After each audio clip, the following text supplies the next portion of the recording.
జై Srimannarayana. Welcome to part 2 of Suprabhatam. ఈరోజు మనం ఈ వీడియోలో సుప్రభాతంలోని 2వ శ్లోకం గురించి తెలుసుకుందాం. ఈ శ్లోకం భయంకర అనంతాచార్యుల వారు రచించారు. ఈ 2వ శ్లోకం ఆ లక్ష్మీదేవి యొక్క పతి అయిన ఆ గోవిందుడిని నిద్రలేపుతూ ముల్లోకాలకు శుభం కలుగజేయము అని కోరే ప్రార్థన. శ్లోకం: ఉత్తిష్టో ఉత్తిష్ట గోవింద ఉద్దిష్ట గరుడధ్వజ ఉత్తిష్ట కమలాకాంత త్రైలోక్య మంగళం కురు.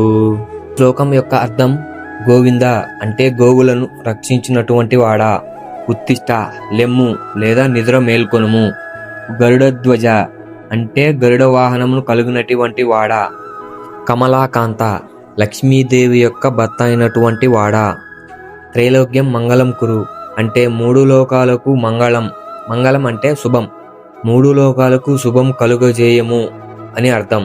ఈ శ్లోకం యొక్క భావం: గరుడ వాహనము కలిగినటువంటి వాడా, లక్ష్మీదేవి పతి అయినటువంటి వాడా, ఓ గోవిందుడా, త్వరగా నిద్ర మేల్కొని ముల్లోకాలకు శుభం కలుగజేయము అని అర్థం.